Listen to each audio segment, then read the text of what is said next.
Welcome back to the Daily Dope. I'm your host, Brando. And, yeah, it looks like there's a few things happening in Michigan. I need to catch everything up on this channel here. And in case, you're one of these people that don't like what I'm doing, I don't care. I really don't give a shit. If you don't like what I'm doing, you don't have to fucking pay attention to what I'm doing. Just leave. It's sad that not enough people really care about, the details of what's going on. They're just like, oh, cool, weed's getting legal. Now I can just go to the store and buy some weed. I mean, if that's the majority of the people's opinions and stuff, or what they feel like they care about, then that's cool. But I'm here because we got to make sure that we do this right, I guess. And I live in Michigan, so I'm telling you, man, what's going on is not right. And we're going to see a lot of that in this update. So let's begin. So we have a governor race this year, and apparently there's some people running for governor that's not all into the whole legalizing marijuana thing. And that's just ridiculous. Come on, man. I mean, what year is this? How long have we been fighting this crap? What's the real,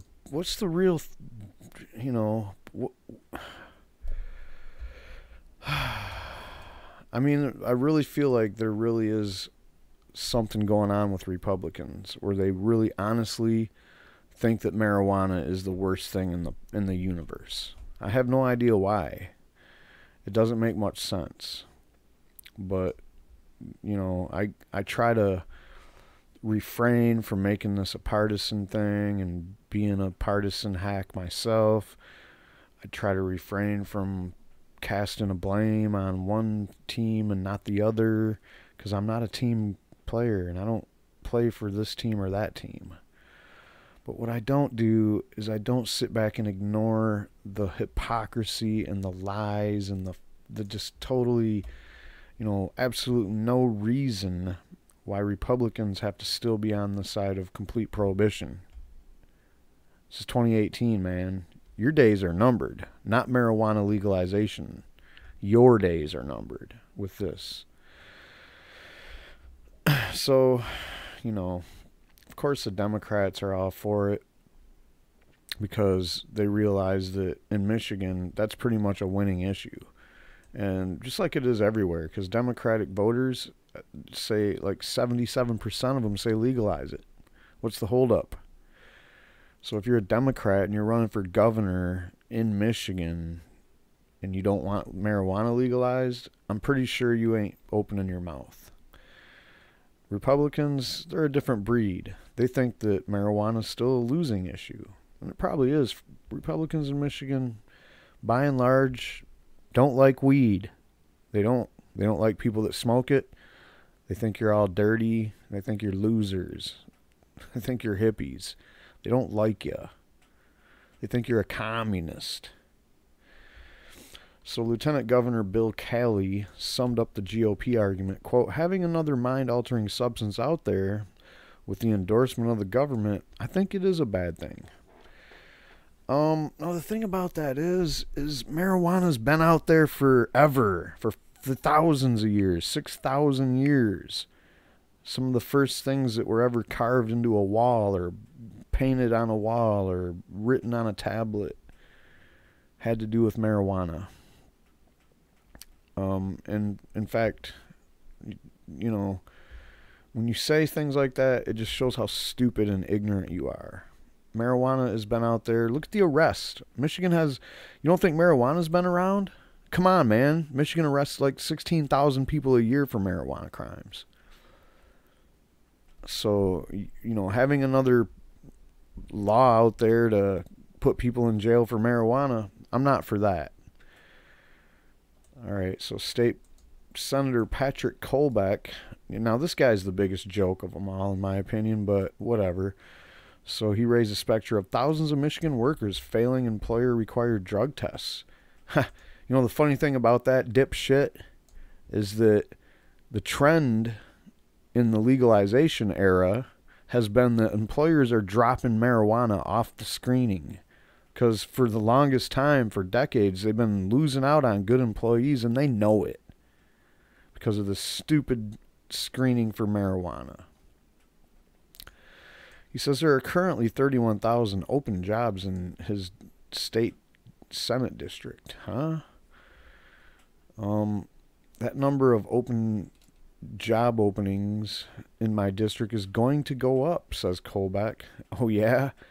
How's that going to happen? Definitely not with the right-wing policies that Michigan's done. The only reason that your job openings are going up is because recreational marijuana is about to be legalized. That's going to have a whole bunch of jobs coming in for it.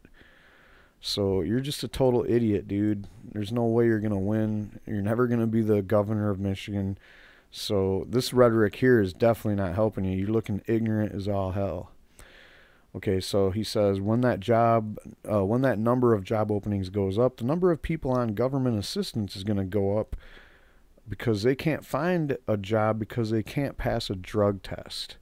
So he's trying to scare the workers out there, which is what Republicans always do. They scapegoat the people the imaginary people, really.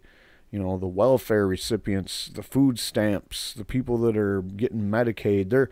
That's when you look at your paycheck and see all those deductions. Don't you know that that's where all that money goes? That's what the Republicans always have the Republican voters believe in. And it's the biggest line of horse shit I've ever heard of. How is that's like not even 6% of the discretionary federal budget. So if we're just talking about federal payouts for benefit programs like Medicaid, and Medicaid's higher, but the food stamp one, that's only like a 6% payout maybe. And we're talking about all federal welfare benefits. It's not that much. You should be more worried about how much money goes to, bombing countries you've never heard of and can't even spell. Anyway. So you have Dr. Jim Hines, a Saginaw gynecologist, is a supporter of medical marijuana, but not recreational. He says there are several potential issues, including lung cancer threats. So, I guess, as a doctor and a gynecologist, you're pretty secure in the knowledge that you learned when you went to college and got your doctor's degree and all that. And you really don't care about learning anything new now, do you? One of the things you would learn real fast is this whole thing about lung cancer threats is bullshit. There's never been any scientific studies, evidence, proof, anecdotally or otherwise, or even correlative that links cancer of the lungs to cannabis. Nothing. There's never been anything. And in fact, when you go into the cancer wards that are lined up in every hospital from front to back with people dying and on iron lungs, and a lot of them on the taxpayer dollar, those are all cigarette smokers. Almost all of them. You're never going to find anybody in those cancer wards who was like, yep, all I did was smoke weed all my life and now I'm here dying of lung cancer. It's not happening.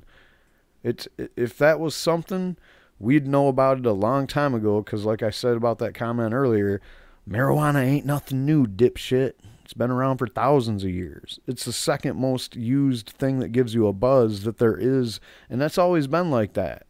You have alcohol number 1 and marijuana number 2. What do you think? Everybody that smoked weed in the 60s quit? No, they didn't. Matter of fact, a lot of them came out of the closet. In fact, the biggest new sector in medical marijuana is people over 60 years old. So you might want to recheck yourself on your so-called, knowledge of health. So then you have Attorney General Bill Schuette, who didn't participate in the Detroit Journalism Cooperative interview process. He's above it. A decade ago, Schuette led the campaign against legalizing medical marijuana in Michigan. And let's not forget that he tried in every way he could to obstruct, like Republicans always do when it comes to marijuana laws. Once the people pass the laws, it's the Republicans' job to try to obstruct them as much as possible. Please tell me how they're not doing this in the comment section, because every time I say these things, I get somebody in there trying to defend Republicans. Oh, Republicans aren't evil. Oh, the right-wingers. And also, let me clarify that one. When I say right-wingers, I'm not talking about libertarians generally, because libertarians are actually left. They're on the left side of the thing. Libertarians are not right-wingers. You can call them conservatives, but their only right-wing philosophies don't push them over the line, all right? When I say right-wingers, I mean fundamentalist Christians. I mean full-on right-wing authoritarian people, like cops and people that love cops. People, just, anyway, forget what who cares what I think? Bill Schuette isn't going to make a statement. I mean, for him, that's pretty moderate. And in fact, for this list of people and their comments, it's basically like, okay, whatever. Now you have those are Republicans. When it comes to the Democrats, you have Gretchen Whitmer, which is your most corporate Democrat in the running pack. She expects Michigan voters will approve legalizing recreational marijuana in November, which she says makes the implementation question key. Quote, so it stays out of the hands of kids to ensure the dollar actually goes where they're supposed to, into our infrastructure and schools.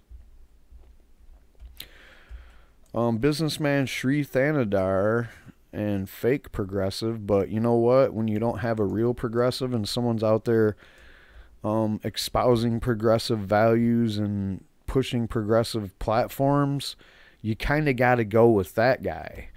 And he sees a business opportunity for Michigan entrepreneurs. Quote, I would make sure that big corporations from out of state do not come and take advantage of this new law, says Thanadar.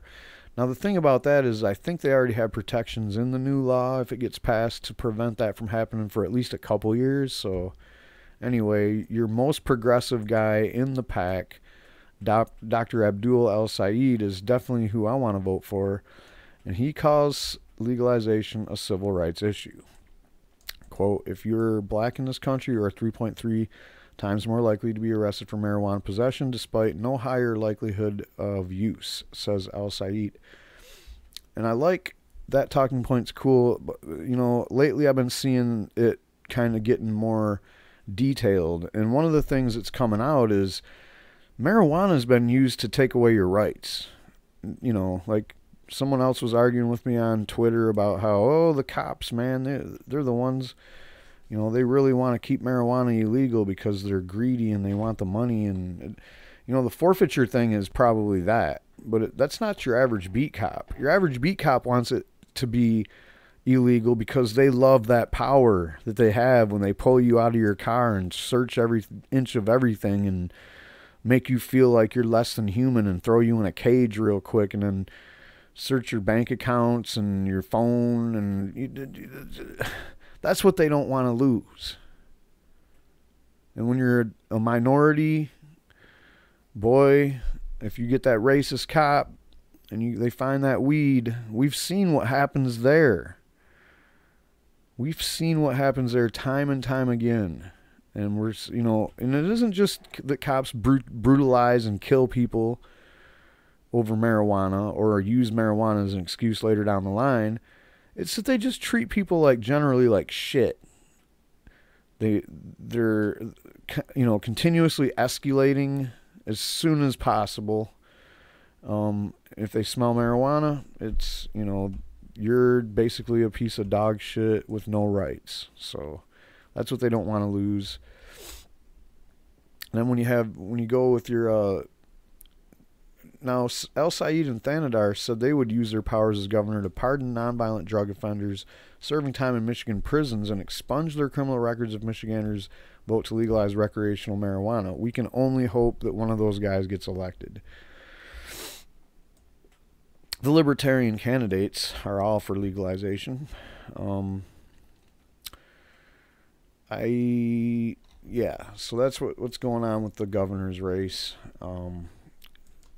Now, Michigan also approved 11 new conditions for medical marijuana treatment while I was reporting on Oklahoma. But anyway, yeah, like the state of Michigan earlier this month approved 11 new conditions for the treatment with medical marijuana, including arthritis, autism, and chronic pain. Shelley Edgerton, the director of the Department of Licensing and Regulatory Affairs, approved the list after a review panel that included physicians and testimonies from people with conditions they wanted approved. The Detroit Free Press reported the new list now includes 22 total medical conditions that can be treated by the use of medical marijuana with a doctor's recommendation. And I still like the trend that's happening. We've seen it in Maine. We've seen it in Oklahoma with 788. Is getting rid of these lists altogether. Like, who needs this list? Are politicians doctors all of a sudden? When did they become experts on this shit? And if you look at the medical marijuana boards that vote up or down on these lists, the review panel usually don't include physicians, but you know, the review panel this time included physicians and testimonies from people with conditions. What they usually include is politicians, ex-cops, lobbyists. I mean, the most ridiculous shit you ever seen. So, you know, when something don't get approved, you can kind of guess why. PTSD, cancer, and glaucoma were all on previous lists of ailments. The new list now includes conditions such as inflammatory bowel disease, obsessive compulsive disorder, and Parkinson's, which will all go into effect immediately. So there was some rejects, and that would be anxiety, asthma, depression, schizophrenia, and panic attacks. Didn't make the cut. So that's pretty sad. But one of the things, so we have the Autism Society, and I've tried my hardest to reach out to some of these autism groups, these, you know, bigger national groups or state groups, or even some of the grassroots ones that claim like they really care about people. And I can never get anybody to get back with me or to do anything more than just try to block me on Twitter or whatever. But these people absolutely will not come online with medical marijuana being used as treatment for autism for any fucking reason. Why? I don't know. It's the most frustrating thing I've ever seen in my life.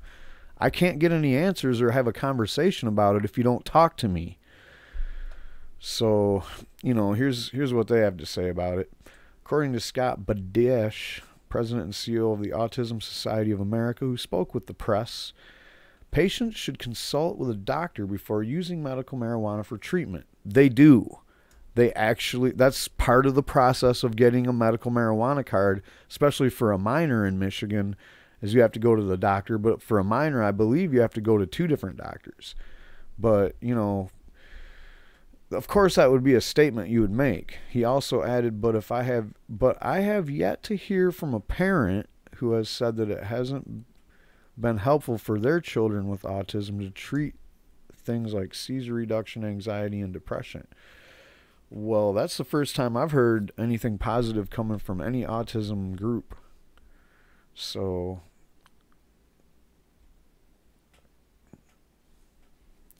I don't know. That came off as a little bit surprising to me. Maybe nobody else has really tried to reach out to these people.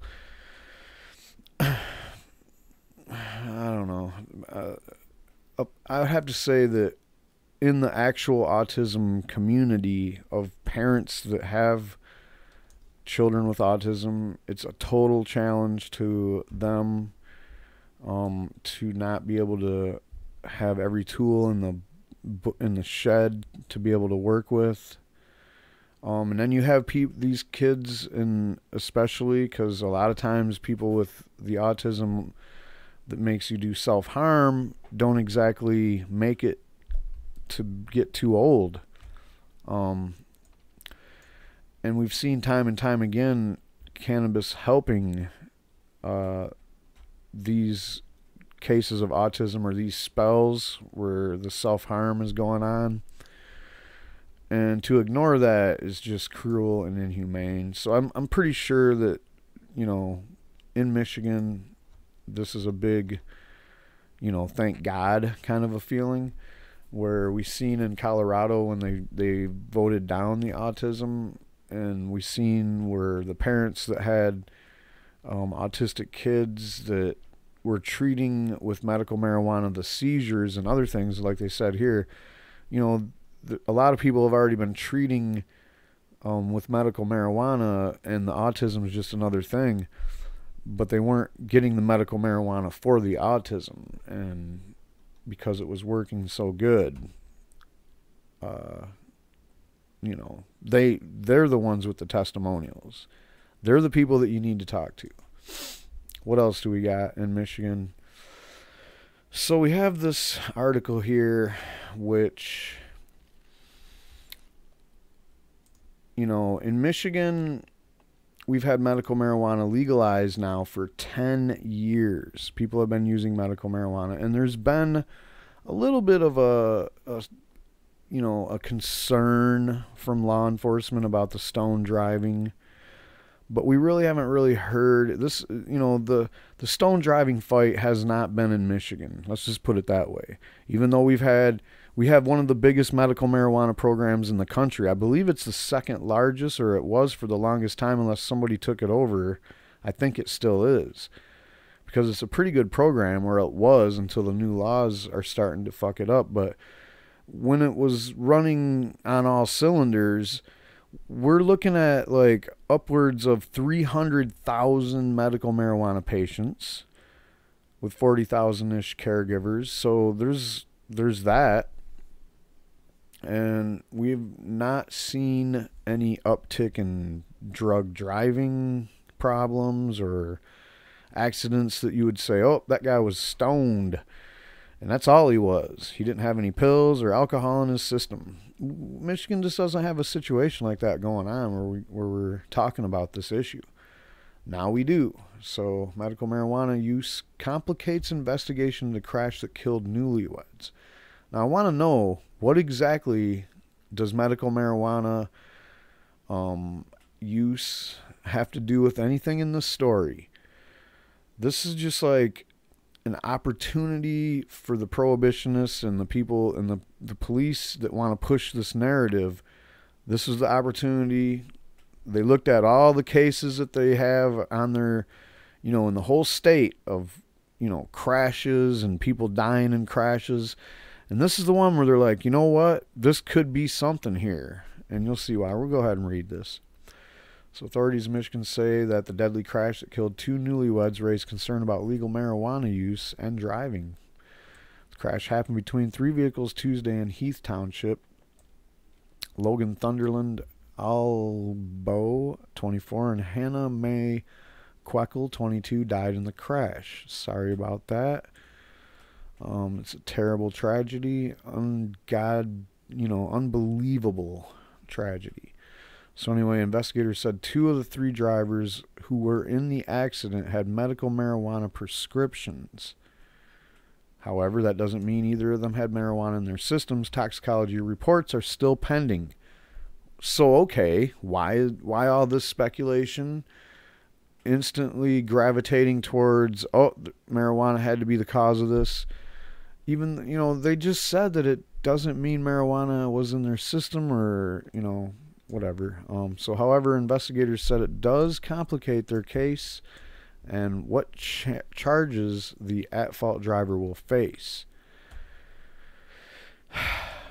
That complicates things because we immediately have to take into account if marijuana was in their system. Did it have to do with the causation of the crash? Said Captain Chris Kunn with the Allegan County Sheriff's Office. Now, the thing about this is what I don't get. They're like, if marijuana was in their system, they're talking about 2 out of the 3 drivers. This is a crash where someone ran through a stop sign, hit a car, and then that car hit another car that was in another lane. The only person at fault, or that could have done something different, is the guy that ran the stop sign.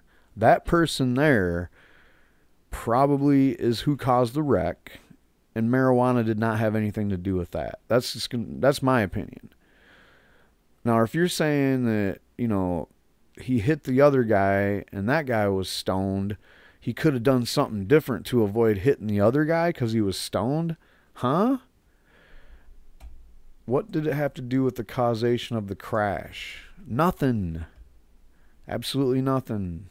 And not only that, but you will find marijuana in somebody's blood or whatever. That's just the nature of marijuana. It stays in your system for a long time.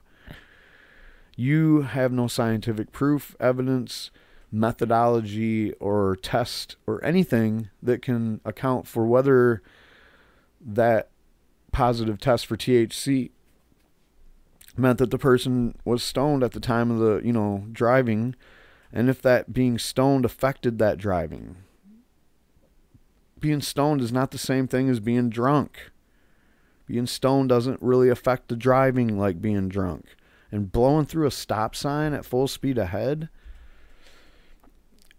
that's either just a complete accident or I don't even know what. Like, I don't think that's kind of weird. But anyway, investigators said the at-fault driver sped past a stop sign, crashed into the couple's car, sent it spinning into oncoming traffic where it was struck a second time. I don't know who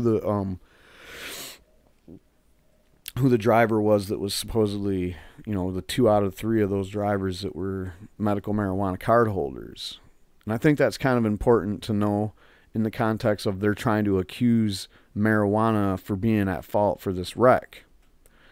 So whether the at-fault driver, a man in his early 20s, was under the influence or impaired by marijuana has yet to be determined. A blood sample sent to Michigan State Police Crime Lab could take 6 to 8 weeks to process. Meanwhile, we'll just speculate, and even if we can't speculate on whether or not he was high or that caused the accident, we can still make it sound like it did, can't we? We can still scare everybody and make it so when we do them roadside swabs, it's no big deal. Everybody will be, oh yeah, we need to do this, so it's okay. Kunz said the investigation shows how problematic the possibility of legalizing recreational marijuana could be for police. Not really. You guys are just pushing this fake narrative, and this was the best opportunity for you to do it, obviously. Law enforcement like myself had very serious concerns because we haven't established testing procedures or blood levels where we know there's impairment. And the only reason you want to establish those is so you can just start writing tickets. You don't care. You don't like, the only reason you're going to give somebody one of those tests is either randomly or because you smell weed. Nobody that's smoking weed and driving is doing the swerving all over the place or actually running into people and crashing into shit, running through stop signs. Because getting stoned and driving doesn't infect your brain and your bodily function. It doesn't separate your consciousness from your ability to perform physical activities and your hand-eye coordination and your reaction time. All that shit is alcohol. Even with a medical marijuana card, it is illegal to drive with active levels of psychoactive chemical found in marijuana in your system, but there is no legal limit to say what's considered high. We have to prove that the drug itself was the direct result of the crash happening. That's, lawyers love to argue about things like that. Kunz said, yeah, of course they do. That's why they like this issue too, because it's just another way for them to make money.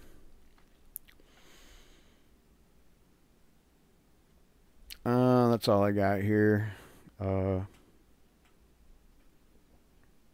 But we will just say that they have nothing on the scientific proof that you're stone driving or whatever. You can't, the guy ran the stop sign, crashed the car. If they found alcohol or excessive amounts of opioids or Xanaxes in his system, you'll never hear another word about that story again. If it was just weed in his system, they're not going to care if there was this level or that level. They're just going to say he was stone driving and chalk it up as that. What do we have here? Well, we have a situation where a medical marijuana facility was busted They seem to be all above board, but what it was they was above board for the license that they're gonna get. They haven't got the license from the state yet, and yet they got raided. So let me go ahead and read this. Al Harrington, who is a former NBA star and current investor in Viola extract, says his company was operating by the books when police seized his assets. A small crowd gathered outside Viola Extract's cultivation facility for a morning press conference on the banks of the Detroit River July 13th. Inside, the warehouse was mostly empty. More than a month prior, on May 29th, Detroit police executed a search warrant and arrested 6 workers inside the facility. Police officers, in conjunction with U.S. Border and Patrol agents, confiscated more than 100 pounds of cannabis. 6 were arraigned in June 1st in Michigan's 36th District Court.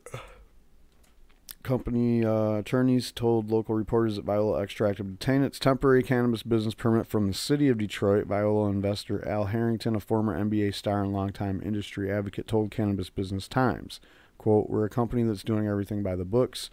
They just decided to completely disregard all the paperwork that our company spent a lot of time obtaining." And yeah, they got the city approval, and once the city gave them the approval, I figure, you know, you're ready to go, and they're just waiting for the state license. So LARA did issue 7 licenses. Viola was not one of them. Quote, "At the end of the day, the issue with the industry is that a lot of people or entrepreneurs in the space, especially black and minority entrepreneurs, only get one time to get this right." That's true. And if you look at the stringent rules and regulations and the application process for the Michigan Medical Marijuana Facilities Licensing Act, you actually only had one chance to get it right before you even tried to fill out the application. Anyway, when you have raids like this that happen and they seize bank accounts, it puts you in a position where you can't even fight. It's out of your hands and you're done. You're at the mercy of the court. The 6 defendants were each charged with controlled substance violations involving the delivery and manufacture of 45 kilograms or more of marijuana, or 200 or more plants, a Class C felony with a 15-year maximum prison sentence. Unbelievable. 4 of the 6 defendants were also charged with conspiracy to commit controlled substance violation, a felony that similarly carries a 15-year maximum prison sentence. Next court hearing is scheduled for July 31st. So I don't know. Viola's in operations in Oregon, Colorado, and California, and Michigan too, apparently. And, you know, I think they were just doing business as usual. You know, they make extracts and then they sell that to people that make edibles and stuff. It doesn't make much sense to me why they were operating at this full capacity as if they already had their state license. But then again, it also don't make sense that they wouldn't be able to. Like, how are they not going to have lawyers to tell them what's going on? So who knows? I mean, and there's little people getting busted every day too. This is like there's a renewed attack on existing dispensaries coming. It's already there, but it's coming hard because the 15th of September deadline, I don't think they're going to change that. The more I'm seeing now, I'm seeing that's going to be a hard deadline, and it's out with the old, in with the new. It's not looking good. Another thing going on is, I did mention, I don't think I pulled a story, but I have mentioned it again, like at least twice now. There is no licensed labs, so we're going to have a little bit of a lag with products that aren't tested by the licensed lab. Well, Michigan medical marijuana businesses get a 30-day reprieve to test products. Michigan is giving newly licensed medical marijuana businesses a 30-day reprieve in which to test products already in their facility.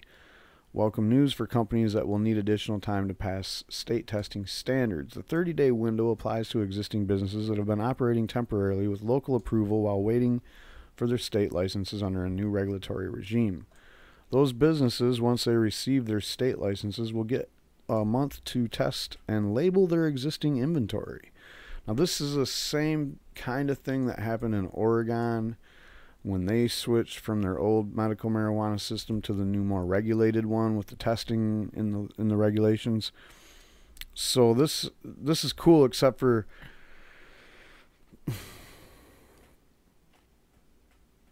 when that 30 days is over, it's still, there's going to be a gap. There's going to be a gap.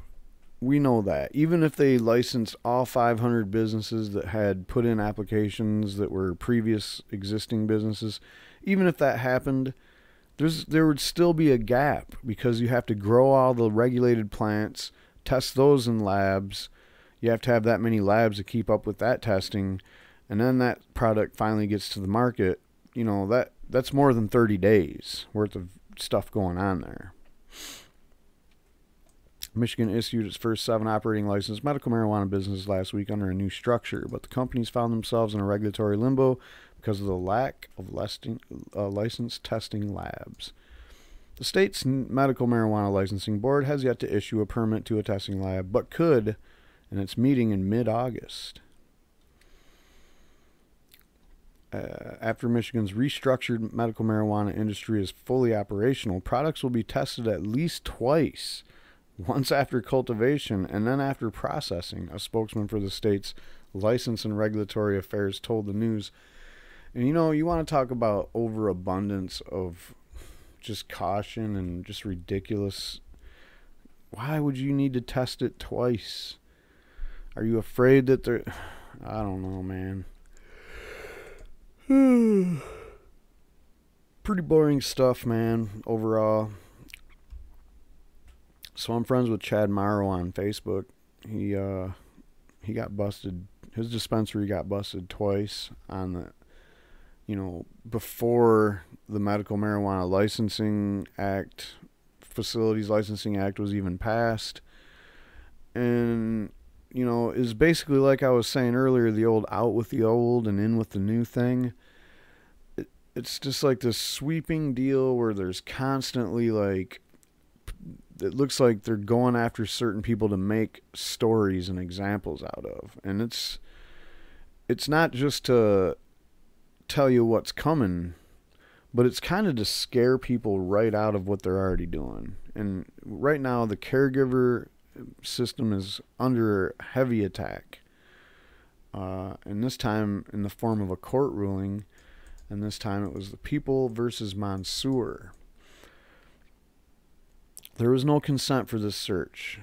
Apparently, according to the story, the search occurred because I guess the defendant's attorney, Barton Morris, arrived at the defendant's home and then told the investigators that they had consent to search the home.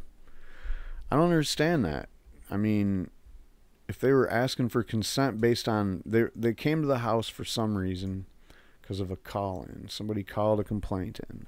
And while they're standing out there on the porch, they're like, we want to come and search this because it smells like weed or whatever. And so as the story goes, they found a bunch of plants, 126 of them. They found a bunch of weed, and part of it was there was a bunch of weed that was drying on the drying rack. And for that, they want to get an affirmative defense using the Medical Marijuana Act of 2008. And in the act is an important thing called Section 4, which basically explains, you know, how much usable marijuana you're allowed to have and all this stuff. And it's an immunity if you're following the rules and all that stuff. Well, what the ruling basically said is that weed that is curing, even though it's unusable, that doesn't count as usable. So the usable that you have is one thing, and everything after that is illegal, even if it's drying and curing.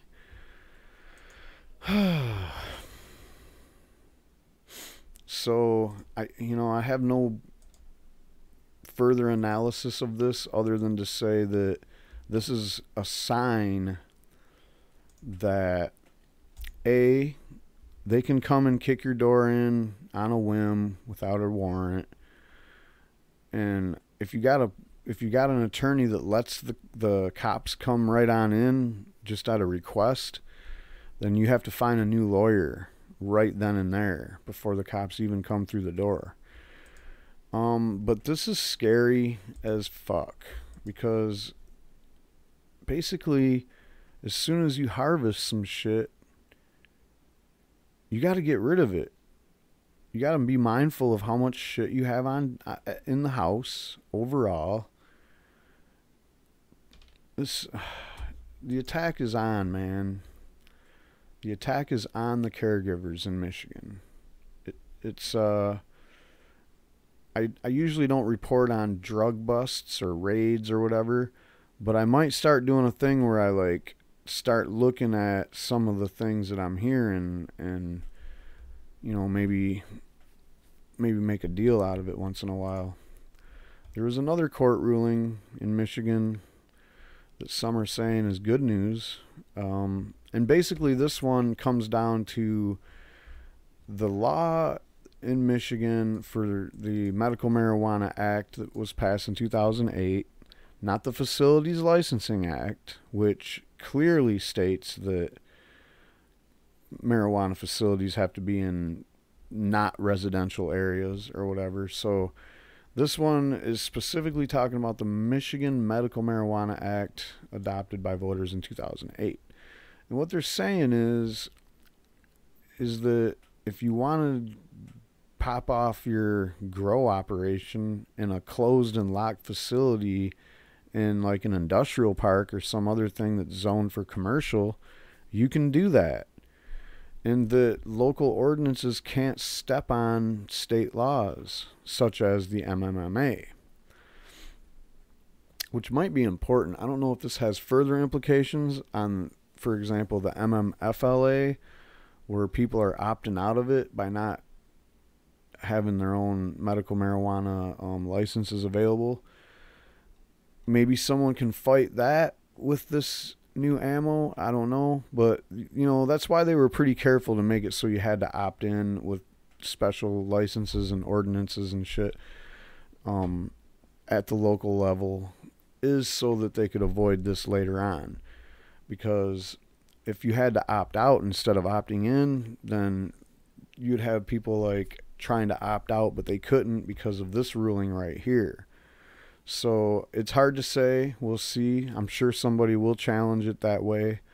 But meanwhile, I guess this is just a little bit of a good news for somebody that might want to do this, like it says right here.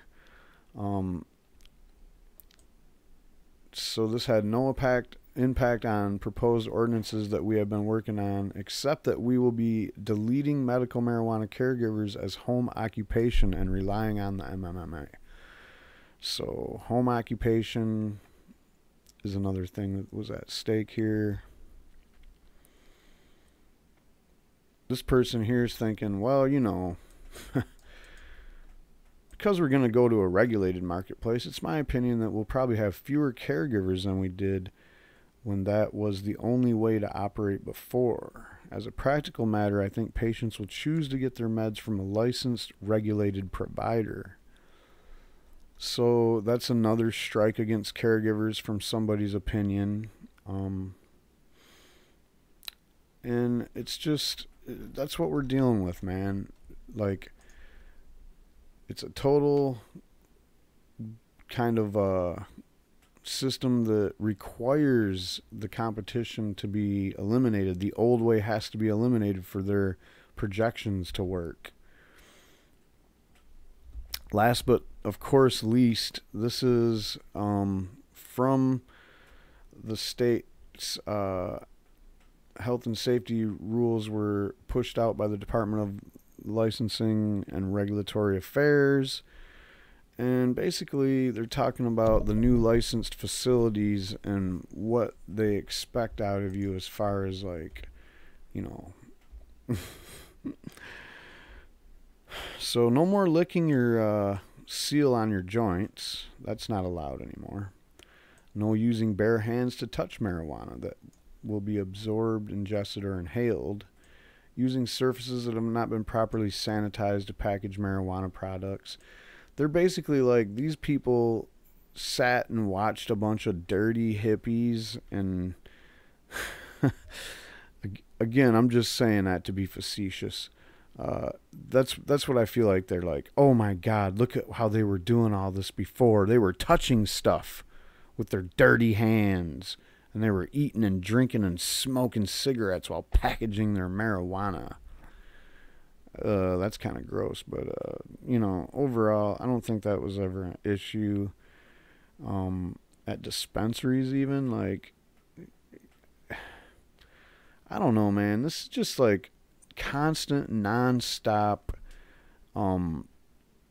parenting is what it feels like with this, with LARA running the medical marijuana shit, man. Like, did anyone have any complaints about the last 10 years that we had under the MMMA, other than the cop harassment and the lawyers and judges being total assholes and no one being advocates for the program that would help it, you know, work the way it was working legally, instead of like change everything into this new bullshit that they're talking about? Was there any problems with, like, did you ever go buy a pre-roll at a dispensary and you're just like, you know what? That just had too much saliva on it. Or, you know, somebody with some dirty bear claws were handling your buds. I never even seen anybody handle buds with their bare fingers at a dispensary. I don't know. That's always been kind of it's like they're, I don't know, man. I'm not happy, guys. In case you haven't noticed about this shit going on in Michigan, I'm really disappointed at it.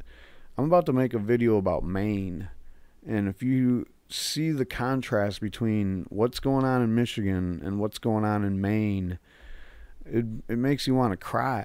It really does. But so that's what I got on all this. I mean, I know they're just probably just like everybody already felt the same way when they heard any of these stories, but I had to put this up here for archiving purposes. And yeah, that's all I got, man. And just try to hang in there, everybody. It's gonna be a long and rough ride over all these bumps that are happening because of the Medical Marijuana Facilities Licensing Act taking over the Medical Marijuana Act that we passed in 2008, where everything kind of ended up working the way it did because that's just the way it would logically work the best. And then these guys came in and decided to write all these rules and make it sound like that everything that was happening before was a bunch of crazy wild west shit. And I don't know, man. I don't really see it that way. I thought everything was going pretty good. In fact, it was pretty much when the court decision came down in 2012 that said dispensaries were not allowed by the law. That's when I think everything was working at its best. There was dispensaries everywhere practically. The prices were good everywhere. Product quality was, you know, pretty good, but it's gotten better since then, but I mean, it was really good then. So I don't know, man. It's all crazy. That's all I got. Thanks for tuning in. Have a good one.